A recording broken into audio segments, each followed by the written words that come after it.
இனிய வணக்கம். நான் உங்கள் சித்த மருத்துவர் டாக்டர் வி சிந்து. உங்களை சந்திக்கிறதுல மிக்க மகிழ்ச்சி. நாம இன்னைக்கு பார்க்க போற தலைப்பு என்னன்னு பார்த்தீங்கன்னா, 6 மாத குழந்தைகளுக்கான உணவுப் பொருட்கள் என்னென்ன குடுக்கலாம் அப்படிங்கிறத தான் பார்க்க போறோம்.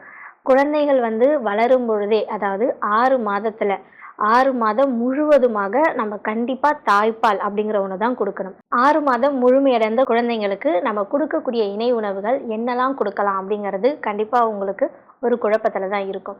இது போக 6 மாதத்துக்குள்ள கண்டிப்பா நம்ம தாய்ப்பால் அப்படிங்கிறது குடுக்கணும்.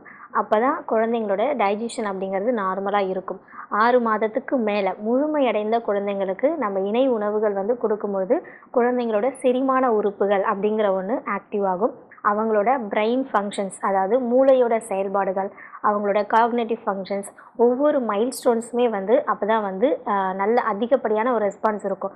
அந்த குழந்தைங்களுக்கு 6 மாதம் முழுமை அடைந்ததும் நீங்கள் சேர்க்கக்கூடிய உணவுப் பொருட்களை வச்சு தான் குழந்தைங்களோட ஆக்டிவிட்டீஸ் அப்படிங்கிறது எப்படி இருக்கும் அப்படிங்கிறத நம்ம பார்க்க முடியும். அதனால் அந்த 6 மாதத்துக்கு அப்புறம் கொடுக்கக்கூடிய இணை உணவுகள் முதல் முறையாக நம்ம கொடுக்கக்கூடிய திட உணவு.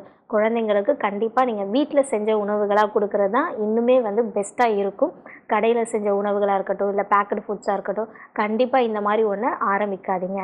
குழந்தைங்களுக்கு 1 வயது 1.5 இயர்ஸ் வரையுமே நீங்கள் தாய்ப்பால் அப்படிங்கிற ஒன்று சேர்த்து தான் கொடுக்கணும். அதற்கு இணையான உணவுகள் கொடுக்கும்பொழுது முதல் படியாக சேர்க்கக்கூடிய சுவைகளை அவாய்ட் பண்ணிக்கணும். அதாவது உப்பு, அதுக்கப்புறம் சர்க்கரை, மாட்டுப்பால், இந்த பசும்பால், இந்த மாதிரியான உணவை கண்டிப்பாக அவாய்ட் பண்ணிக்கணும் 6 மாதத்துக்கு மேலே நீங்கள் உணவு கொடுக்கும்போது. ஏன்னா இந்த உப்பு, சர்க்கரை இது எல்லாமே தாய்ப்பால்லே போதுமான அளவு இருக்கும். நீங்கள் பசும்பால் கொடுக்குறீங்க அப்படின்னா பசும்பாலை டைஜஷன் பண்ணக்கூடிய தன்மை குழந்தைங்களோட வயிற்றில் இருக்காது. அப்போ அதை தொடர்ந்து பால் எதிர்த்து வாந்தி எடுக்கிறது, இல்லை குழந்தைங்களுக்கு டயரியா மாதிரி போகிறது, இல்லை அதிகப்படியான சளி தொந்தரவு, இது எல்லாமே குழந்தைங்களுக்கு இதுலேயே ஸ்டார்ட் ஆகிடும். இது போக நம்ம கொடுக்கக்கூடிய முதல் உணவு எப்பொழுதுமே குழந்தைகளுக்கு அரிசி சேர்ந்த உணவுகளாக தான் இருக்கட்டும்.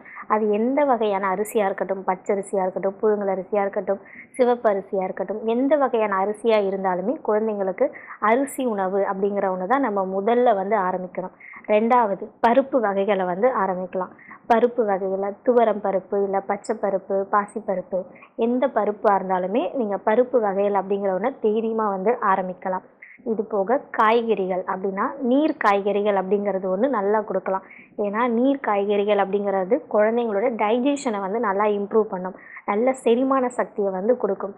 இதுக்கு நீங்கள் காய்கறிகள் ஒரு பரங்கிக்காய், பூசணிக்காவாக இருக்கட்டும், இல்லை சௌச்சவ்வாக இருக்கட்டும், சுரக்காவாக இருக்கட்டும், இந்த நீர் காய்கறிகளை தோல் நல்லா சீவிட்டு அதை வேக வச்சு குழந்தைங்களுக்கு கொடுக்கும்போது அவங்களோட செரிமானம் அப்படிங்கிற ஒன்றுமே நல்லா இம்ப்ரூவ் ஆகும். இது போக பழங்கள் அப்படின்னு பார்த்தோன்னா நம்ம ஆப்பிளில் ரெட் ஆப்பிளுமே கொடுக்கலாம், க்ரீன் ஆப்பிளுமே கொடுக்கலாம். 2 ஆப்பிளுமே குழந்தைங்களுக்கு தோல் நல்லா சீவிட்டு கொடுக்குறது, அதை வேக வச்சு கொடுக்கணும். அதை அப்படியே நம்ம கொடுக்குற அளவுக்கு குழந்தைங்க சாப்பிட முடியாது. ஸோ தோல் நல்லா சீவிட்டு அதை ஆவியில் நல்லா வேக வச்சு அதை மசிச்சு கொடுக்கும்பொழுது குழந்தைங்களுக்கு இன்னுமே அந்த இம்யூனிட்டி அப்படிங்கிற ஒன்று நல்லாவே கெயின் ஆகும். இது போக பழங்கள் அப்படின்னு பார்த்தோன்னா வாழைப்பழம் குழந்தைங்களுக்கு கொடுக்கலாமா, இல்லை கொடுக்கக்கூடாதா, அப்படி கொடுத்தா சளி எதனா பிடிக்குமா, சளி பிடிச்சிருக்கும் போது குழந்தைங்களுக்கு வாழைப்பழம் கொடுக்கலாமா அப்படின்னு பெற்றோர்களுக்கு நிறைய சந்தேகங்கள் இருக்கும்.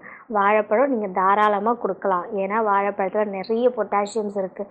ஸோ நீங்கள் வாழைப்பழத்தை குழந்தைங்களுக்கு அவங்களோட செரிமான தன்மைக்கு ஏற்ற மாதிரி அதை நல்லா ஆவியில் வேக வச்சு அதை மசித்து நீங்கள் குழந்தைங்களுக்கு வாழைப்பழம் கொடுக்கலாம். வாழைப்பழத்தில் ரஸ்தாலியாக இருக்கட்டும், முந்தனா இருக்கட்டும், பச்சை வாழைப்பழம், செவ்வாழைப்பழம், அதுவே நேந்திரப்பழம் அந்த மாதிரி கொடுக்குறீங்க அப்படின்னா மட்டும் நேந்திரப்பழத்தை நல்லா ஆவியில் வேக வச்சு கொடுங்க. ஏன்னா அதை அப்படியே சாப்பிட்டா குழந்தைங்களுக்கு அந்தளவுக்கு டைஜஷன் ஆகாது. ஸோ ஆவியில் அதை வேக வச்சு கொடுக்கும்போது இன்னும் ரெட்டிப்பு ஆற்றல் மாதிரி அது இன்னுமே டைஜஷனை நல்லாவே இம்ப்ரூவ் பண்ணும். ஸோ இந்த மாதிரியான பழ வகைகள் நீங்கள் குழந்தைங்களுக்கு தாராளமாக கொடுக்கலாம். இது போக குழந்தைங்களுக்கு கிழங்கு வகைகள் அப்படின்னு பார்த்தீங்கன்னா உருளைக்கிழங்கு, சக்கரவள்ளி கிழங்கு, இந்த மாதிரியான கிழங்குகள் கொடுக்கலாம்.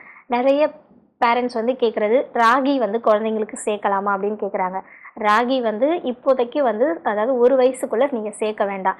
ஏன்னா அது அதிகப்படியான பசி தன்மையை குறைக்குது. ஸோ அது சாப்பிடும்போது குழந்தைங்களுக்கு அந்த பசி எடுக்கிறது அப்படிங்கிறது ஒன்று குறையிறதுனால அடுத்த ஃபுட், அதாவது அடுத்த நேரத்துக்கு அவங்க சாப்பிடும்போது ரொம்பவே கம்மியான ஃபுட்டு தான் எடுப்பாங்க. ஸோ அதனால் ராகி மட்டும் ஒரு வயசுக்கு மேலே நீங்கள் கொடுக்குறது இன்னுமே பெட்டராக இருக்கும்.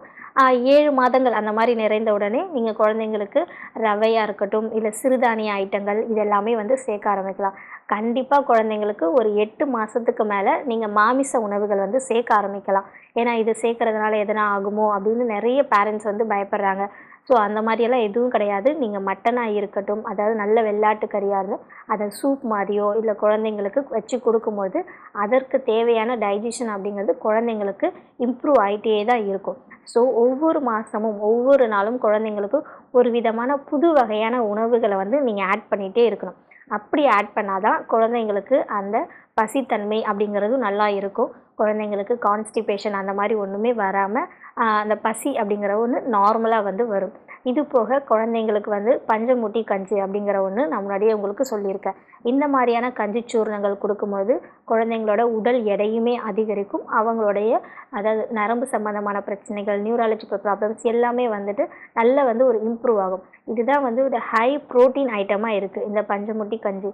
பச்சரிசி, உளுந்து, துவரம்பருப்பு, பச்சைப்பயிறு, இது வேர்க்கடலை இந்த மாதிரியான ஐட்டங்களை வந்து சேர்ந்து அரைச்சி நீங்கள் கஞ்சி ஃபார்மேட்டில் கொடுக்கலாம்.